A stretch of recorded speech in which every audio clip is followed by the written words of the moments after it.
but I know a lot of people in the film industry who are on a professional level doing this. They're not doing their own stuff. Right. They are working for somebody else. Some people are perfectly happy working for somebody else. If you want to do your own stuff, it's a whole different ballgame. Mhm. There are whole different risks that have to be taken. Uh, so yeah, Yeah. it depends what you want to do in life.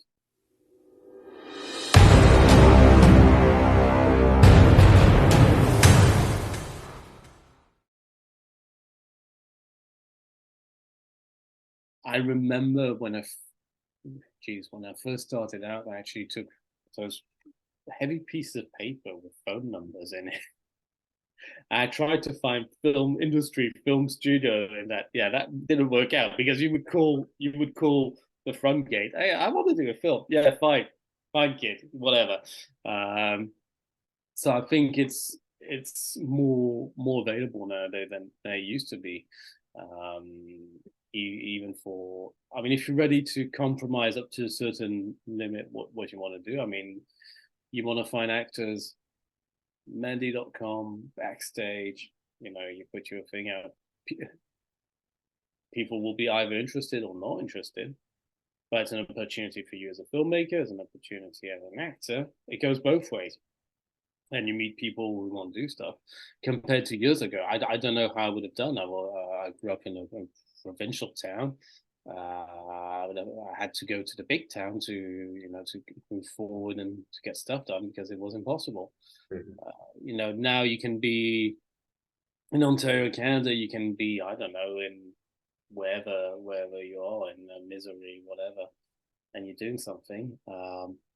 It doesn't matter. There is no difference on an indie film level Mhm. where you are, as long as you've got an internet connection. I mean, as I said, if you're uploading a video from YouTube, who cares where you are? Yeah. Nobody cares. Yeah. You don't have to be in LA. You don't have to be in New York. You don't have to be in Toronto. You don't have to be in Montreal. You don't have to be in Vancouver. If you are in the film industry, TV industry, on a professional level, and you're doing TV shows for Warner Brothers in Vancouver or whatever, that's a different figure. Mhm. But I know a lot of people in the film industry who are on a professional level doing this. They're not doing their own stuff. Right. They are working for somebody else. Some people are perfectly happy working for somebody else. If you want to do your own stuff, it's a whole different ballgame. Mhm. There are whole different risks that have to be taken. Uh, so yeah, Yeah. it depends what you want to do in life. Right. Well, and on that note, I have two more questions. Yep. And the first one is if you could give one or maybe a couple pieces of advice to someone who's looking at stepping up to the plate to get a feature film out of the gate. What is the sort of top tier advice that you would give, or the top of mind advice that you would want to give to someone if they're going to go down that road? Okay, if you want to do your first film, don't mortgage the house.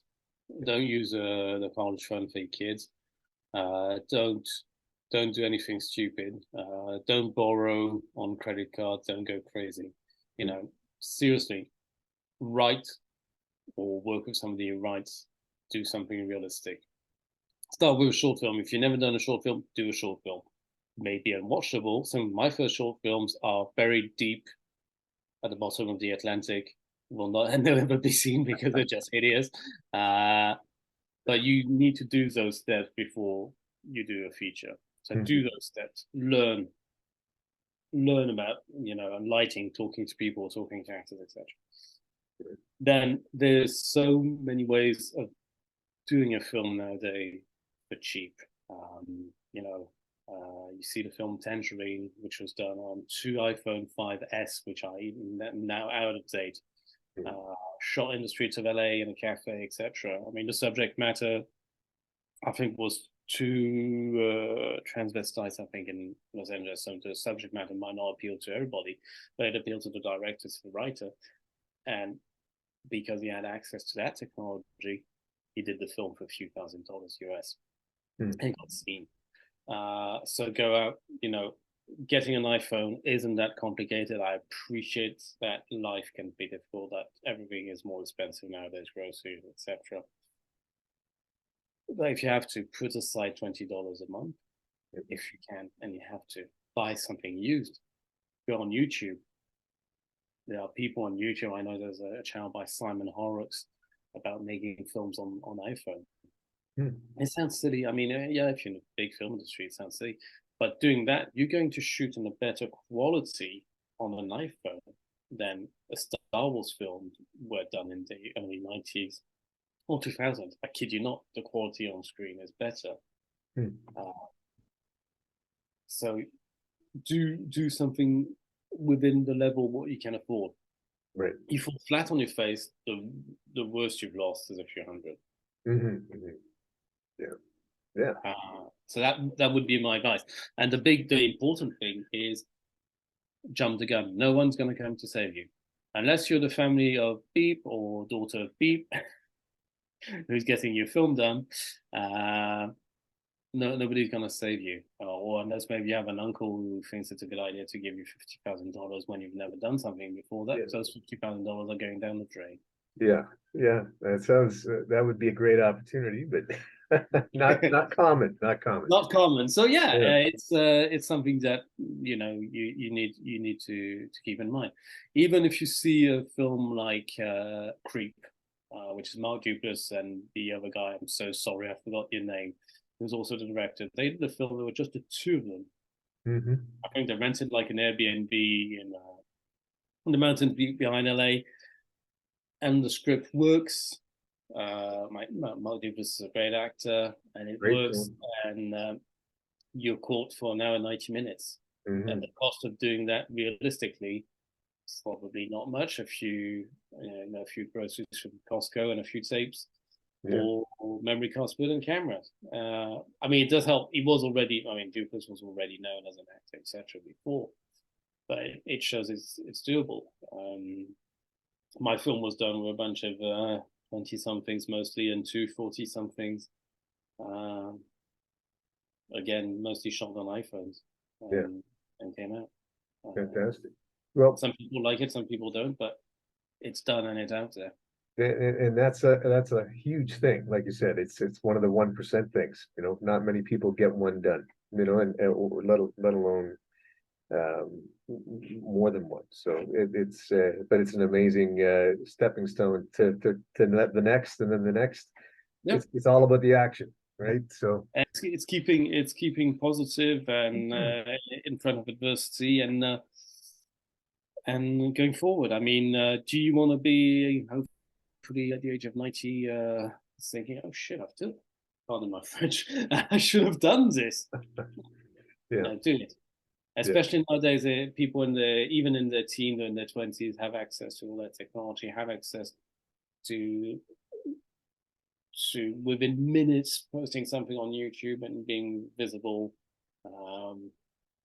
globally within minutes. I mean, when I was 20, you would have said that to me. Mind blowing. Sci-fi, science fiction. Yeah, we live in that future sci-fi world in many ways already. Yeah. Well, that takes me to my next question, because we're about to wrap up our conversation. But where do people find you if they want to reach out for collaborations and interest in your films? And where do they find your film? I think we've covered a lot of that, but I just want to give an opportunity to put both of those things out there for everybody. So at this stage, the film's available on Tubi, TUBI, which is on streaming apps, on video game consoles, TVs, and on your computer. I think even on phones, and you can watch it for free. If you want to keep in touch, I'm on social media, easily found enough. And also, I built a website which is derelict, DELYCT.com, which is pretty basic, where people can follow up. And Facebook is one of the places where it's easy to find me, and where I'm building, relationships there and getting things done. And I mean, down the line, when please don't send any unsolicited material.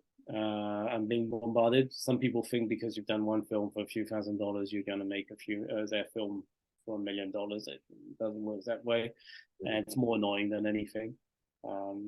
I'm always ready to open doors to people, but what I would usually do is I'll put a post on Mendy.com or Backstage when I need actors, a crew, etc. And the door's open. I don't care what university you came out from. I'm more interested in what you can do. I don't care that your script went into festivals, etc. I'm interested in what's underpaid. Actors, I don't care if they've been with this and this acting guru. It's irrelevant. It's, are you good for the part? Will it work in the film, etc. So I mean, the door's open to collaboration and doing stuff. Yeah, And, that's it. and just so I make sure we have it right, that's derelictfilms.com, or is derelict? No, derelict.com. Derelict.com. Okay. Yeah. Okay, great. Awesome. Well, Sebastian, which is kind of weird for me to say, as we discuss often, Sebastian, Yeah, I know. Sebastian MacLean.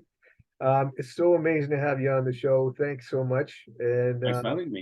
I look forward to seeing what's coming up next. It was a lot of fun to watch Ghost Webcam. Go check that out if you get a chance on Tubi. It's amazing to see what you can do with a minimal amount of resource. So we'll look forward to talking to you more in the future, Seb. And as we want to say here at the M2M Project, fight the darkness, put truth in story, and we will catch you next time.